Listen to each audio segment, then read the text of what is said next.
So my job here is to do some big picture thinking, and I'm here with a very pretentious title to my talk. And this is an exploratory talk. This is not something I've done, but I thought I should do because, like, why not?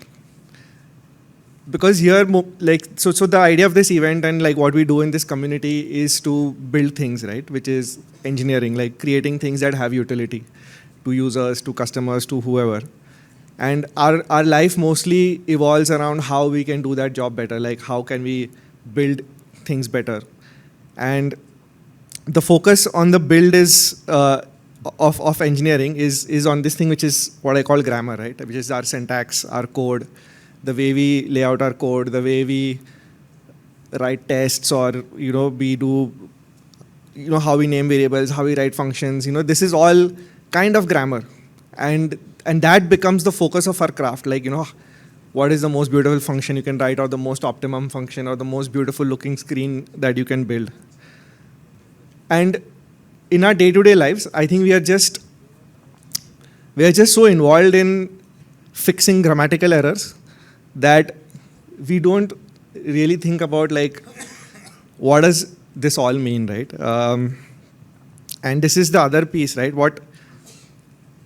Can we come out of the grammar and think about the meaning? Like, what are we doing here in the first place? And this is a talk that, just some thoughts I'm going to throw out to explore the meaning of what we do, what we've been doing for the last 15 years as a company, as a community, as software developers. And so I think if you want to really zoom down the whole idea of meaning, if you just zoom it out from the universe, right? Universe to our planet and to human civilization. Like, we are all part of this chain of events that keeps on happening. And if you look at our current profession, which is software engineering, I think a good place to start is the modern world. And I'm going to go in a bit of a history lesson. So, I want to, for myself, understand what this modern world is and how did we reach here, right? How did we all become software programmers or people who build and use software? So if you go back to history, and this is what you see now is my interpretation of history, some history based on a lot of Wikipedia reading and a lot of other random books that I've read over the years. But the current society we live in some ways was laid, the foundations of these were laid in the Renaissance era of Europe, right, which is the 15th century. And most historians will say that the invention of the printing press in Europe, the movable type, Chinese had presses much earlier, but somehow they were not widespread. So in 1440s, very interestingly, one of our customers has an office in this Mainz region, and I had visited this press. I had seen this museum. So the invention of the printing press in 1450 was a seminal moment, and it gave rise to this whole idea that knowledge is now disseminated to people. Like, imagine a world without books where knowledge was only available to a small number of people. And within 50 years, according to Wikipedia or some quote, 20 million copies of the Bible were printed. The first book that was widely used was the Bible. And I think the big innovation here was to use these characters. It's called movable type. You have the characters, they are broken into these small blocks, and you can assemble these blocks and create a page. And now you can print pages very fast. Imagine before this, people had to write, every book had to be written by somebody. It was a piece of art. But now suddenly you could have a machine that prints books. And that a lot of people say led to the dissemination of knowledge and created a knowledge society in Europe, at least to start with. The other important milestone is this French philosopher called Derot. How many of you have heard of Derot? Okay, few people, good. So Derot compiled the world's first encyclopedia, And the very interesting thing about this huge document, which he himself contributed 7,000 pages, was that it was a secular document. So imagine a world where all your knowledge is based around religion. And suddenly somebody comes out with a document which is huge, and it tries to compile all the world's knowledge just on secular basis. And as you would expect, like Derot was prosecuted in his lifetime, he never became successful. But his work survived and laid foundation to this entire body of knowledge, which we call science, which is based on not somebody's version of truth, but what is observable truth. And I think Yuval Harari says this really well when he says science is the discovery of ignorance. So when you think about religion, like religion claims to have all the answers, like what happened before, what happened after. But science says that we don't know these answers, right? And this very small thing, that the very fact that we are ready to accept that we don't know is, is what laid, and then that gives rise to curiosity. Okay, if I don't know, then like, what can I do to find out, what works, what doesn't work? Okay, so this, we'll fast forward a bit. Okay. So now this is 1750s. Also in the late 18th century, steam and coal started to become very popular as a source of energy. And Britain famously had wet coal, means they had coals inside mines, but they were flooded with water. To flush out the water, they started pumping in steam. And then they needed ways to control the steam and to flush out the water out of the steam. And that's how the steam engines got invented in England. And I think in the year they invented the steam engine, England's production of steel went from 3 million pounds or tons to 30 million tons. Like they 10x the production of coal just by using steam engines, right? And one of the first industries to come out of the Industrial Revolution, and that gave rise, the steam engine gave rise to the Industrial Revolution, the textile industry. And if you have read anything about Indian freedom struggle, right, like textiles was so central to the way our reaction towards the British imperial rule was by rejecting their textiles. Because, and even if you see like how industrialization happened, it happened to textiles. So while people were, so there were handlooms that have been through the ages, right, and then they started mechanizing the looms. But then somebody has to figure out like how do we get textures in textile. So this gentleman, Joseph Mary Jacquard, if I'm not mistaken, he created this idea of punch cards. And he realized that if I can somehow map the design of the textile using these punch cards, then I can reproduce patterns of textiles. And this was a very interesting idea. So this is how a punch card machine looks like. The idea is to create these patterns and produce textiles. So this image of Jacquard is a woven image. So I've put in a zoom, I've zoomed it in. So this was made using 24,000 punch cards. And this was a revolution, right? This revolutionized how now you could make textiles that were of very amazing patterns. And one such portrait landed up in the house of an English mathematician called Charles Babbage. So Babbage was a mathematician, philosopher, and he got inspired by these punch cards. And he said like, wow, can I use these punch cards to solve mathematical equations in a repeatable manner? Because there is a lot of computation involved in mathematics. So he created this first programmable machine. So this is the world's first programmable machine. It was programmed using punch cards. It's called the difference engine. And Charles Babbage, I'm hoping most people have heard of Charles Babbage. He's considered to be the father of the computer. And so this was the world's first programmable machine. It had all the ideas that we use today, like sequential instructions. It had variables. It has conditional forking, loops, right? All these things this machine was able to do, but it was mostly solving differential equations. Interestingly, this machine was never built. Like I looked it up. Like he designed it, but it was built like 100 years later after his death. So he had the schematics of the machine, but he was not able to build it. But it worked. Like the whole difference engine worked. And one of his associates, Ada Lovelace. How many of you have heard of Ada Lovelace? Okay, few. So she was the world's first computer programmer. She was a daughter of a very famous poet, Lord Byron. And I think they used to have these parties where they used to talk tech. I'm assuming, or science. So, so they used to have these events where people used to come and discuss scientific ideas. And there's the Royal Society and a lot of other things. Like, so scientists also hang out, not all parties are about some things. But so this is probably the world's first computer program. And this is solving Bernoulli's numbers using Babbage's machine. And this was designed by Ada Lovelace. So she wrote a very long paper on this, on the difference engine. And in, I think, the 7th appendix, she made out this whole program with, you can see there are variables and, like various stuff, right? Working variables, result variables. So it laid foundation to this whole idea of a computer program where, you can plug in some things and you can get some output.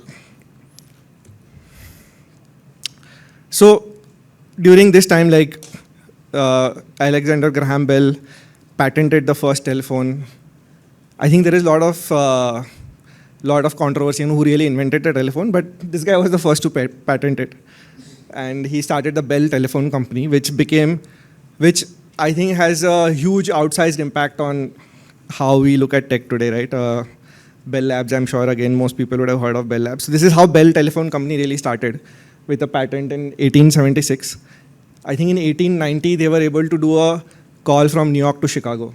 And there was a very interesting incident. Again, this is all Wikipedia. Like, the first demonstration of the telephone was Alexander Graham Bell, and there was a Mr. Watson sitting in another room, and he picked up a call, and Watson, can you come over? And then this guy walks over, and then people clap. People had never seen this kind of, like, how can you communicate to somebody who can't hear you, right? So, okay, 1890 again. The problem was the US census. So the 1880 census, I think, took 9 years to compile. And somebody said, like, maybe we can do a better job with machines, right? So now this whole idea of using punch cards and machines was kind of getting popular. And I think this inventor / entrepreneur, Herman Hollerith, he made this tabulating machine in 1890 to tabulate the census. And with the help of this machine, they reduced the time of calculating the census from 9 years to 1 year. So they were able to save 8 years of effort to tabulate the whole census using this tabulating machine. Very interestingly, like, his company got merged into this, in 1911, into this company called the Computing, Tabulating and Recording Company. And this became IBM, the world's first real computer company. I think this was in 1911, IBM got established. And yeah, you can see there the kind of machines they were selling during that time. Okay, so we fast forward a bit to the Second World War, and a lot of innovation happened around. So a lot of, again, you had mathematicians, like real problems to be solved, long distance communication, tabulating data. I think accounting started, one of the one of the early cases was tabulating accounting using these tabulating machines. They were not like full computers, but this is the world's first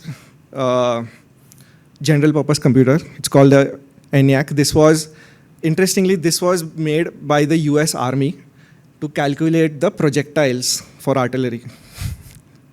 So they were using these difference machines like the ones Babbage had made to calculate, how to bomb a particular, like they need accurate bombing. So they have wind and they have all these other factors they have to calculate so that the missile actually lands where it has to land. But these calculations were getting more and more tedious, and they needed a faster way to calculate, and not only all the artillery, but also the submarines, right? They needed computers that are sitting in submarines that could shoot torpedoes. So the US Army actually funded the world's first general purpose computer. And this was in University of Pennsylvania. So it has this thing called, so on the side, it has something called vacuum tubes, which are, from what I understand, used for amplifying the signals. Okay, end of Second World War, very interesting thing happened is this gentleman called William Shockley. How many of you have heard of Shockley? Okay, few. So he's credited to be the inventor of the transistor. But again, there are a lot of controversies whether he was the inventor. But he claimed to be the first person who made the transistor. But he was a very controversial figure. He was racist, among other things. A very difficult person to work with. And he moved. So he was working in Bell Labs, Shockley, I think, yeah. And he had to help his ailing mother or grandmother in Palo Alto, in California. So he moved to Palo Alto and he set up the first semiconductor company. Called Shockley Semiconductor. And very soon after this, like all the engineers left because apparently he was a pain to work with. And they started this other company called Fairchild Semiconductor, which created the world's first integrated circuit in Silicon Valley, right? So that is how the term Silicon Valley comes. And I think so if you think about it, the action moves from mostly London, England, to East Coast of America, which is the New York area and Boston. And then now the action has shifted to California because of this one. And when you see, like, when there is a big shift in technology, like, I'm sure the New York people would have thought, why would you want to use silicon, right, in machines? And like these people said, no, we'll use silicons. And that changed history again. I don't know what is the connection, but I think this is one of those moments of human. I mean, I think the pinnacle of the post-Second World War boom that we had, that culminated in this moon landing of 1969.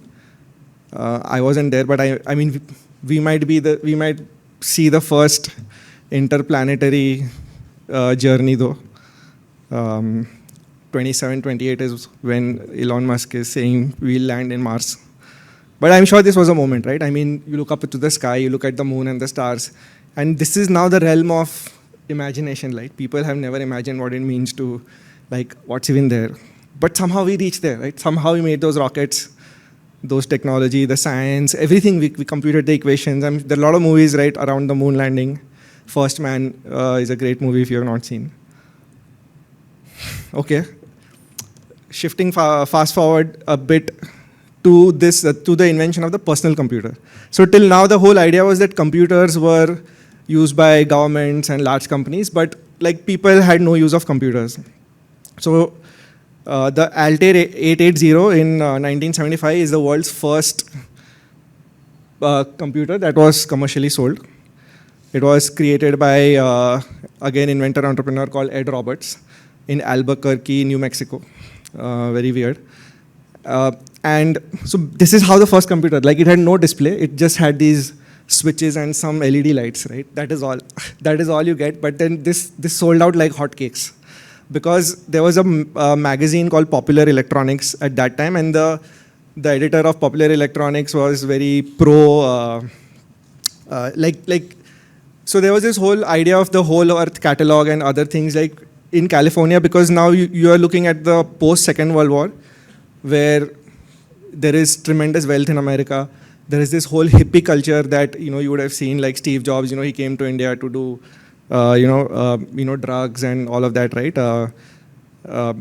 So people are living in this very utopian era that everybody is now going to get a computer and we are all going to become like these super people. And then somebody said, okay, let me at least try and make it. Surprisingly, people bought this computer, right? I mean, like, but the real innovation in personal computer happened with the Apple II in 1977. Like, this is, I think for a long time, this is what computers look like. So Steve Wozniak was able to assemble. So this was the first computer that was that sold with hardware and software. So you could actually use it. You could run programs in it. This was invented by an MBA from Harvard University. So this person was looking at some lecture sitting in the Harvard University and looking at balance sheet and saying, hey, I need to put this on a computer somehow. And VisiCalc became the precursor to the spreadsheet, which became the first killer app for personal computers. Like, now everybody could do, again, tabulating, accounting very fast using VisiCalc. Again, I'm skipping Palo Alto. I'm now coming to the invention of user interface. These were all invented at Palo Alto. And again, there is a lot of other parallel research that is happening. The mother of all demos, Was it MIT? I don't know. But then, so we got user interfaces. Like computers before this were basically like your terminal, and then we got user interfaces in 84. In 91, a student in Helsinki decided like he wants to make so Unix was a proprietary operating system that used to run on expensive hardware. So he had two problems. One, he couldn't get hands on Unix, and it couldn't run on his 386 machine that was really cheap. So can you create a Unix for cheap computers? And that is how Linux started, as a free and open source. I think the killer app, like the other huge fork in the road, why we are here. Okay. So I think ARPANET came, I thought I had some slides, but I don't have. So I think just before this, 84. Okay. So again, US government funded this intergalactic network. That there was a paper that said, we are going to create an intergalactic network of computers, right? That was the imagination. And that is how TCP/IP got that's how we define TCP/IP as a protocol where it's an open network, so anybody can connect at any point of time. You don't need to know who the nodes are of a network. So it's an open network, and that created the. Okay, I don't have Tim Berners. Okay, I thought I had Tim Berners' photo also. So email came in. I think email came in the 80s. I had notes. Sorry. So then in 94. The Sir Tim Berners-Lee, who then used this whole TCP/IP protocol to create a hypertext protocol on top of it, so you can actually share web pages. That was published in 94. The World Wide Web Protocol, which is HTTP and HTML, and the whole system of how we consume internet today. And Yahoo was the world's first popular website. This is in 1994. Search engines was, now people started publishing web pages, so how do you discover them? Google came in 98. 2004, we had Gmail, which is a very interesting for us because this was the first time you had an entire application running on a browser. Like before this, you had only server-generated code like PHP style, server-generated templates. But this was a full JavaScript application, and which we call single-page applications. That was Gmail in 2004. I was very inspired by Gmail to create Frappe framework, like as a single-page application where the application runs once, and you can write once, run anywhere, right? That was the original Java tagline, but it was finally JavaScript that was like write once, run anywhere. AWS Cloud came in 2006. Interestingly, this was one of the early web pages that now you can, now we have internet, we can run applications, can we take away the whole pain behind hosting? AWS Cloud, by the way, today is $100 billion a year business with $40 billion in profit. 2007, we had 2007 was another big year in technology because we had so many inventions coming in 2007. iPhone, again, changed lives. We can't live without our phones, right? And then, we are here at ChatGPT and the next big innovation. So, yeah, that's what I want to leave you. I want to leave you in this reflective state of mind. And come back to reality of who we are, right? We are just some people in some, look at India, right? India doesn't show up anywhere. We are not even there. No, I know we are in Bangalore and there are huge buildings of, hundreds of IT, thousands of software companies in this city itself, which is the Silicon Valley of India. And we are mostly we are in our day-to-day, we are in the grammar, we are in the day-to-day, our lives, our simple careers, oh, I need a car, I need a house. That's the goal, right? But I think these people, the reason why we are here is because some people took some big shots in life, right? They decided, oh, maybe, this takes 8 years, can I do it in a year, right? Those kind of, the really big questions of life, is there a better way to do all of this? And that is opportunity. And just to end with, I say, what gives life meaning is death, when you really think about it. Because if you had infinite life, you could have done everything, right? But the very fact that all of us are here for only a short amount of time, why not do something great? Why just why just live in the day to day and not think about big ideas? So yeah, that was what I wanted to talk. Thanks.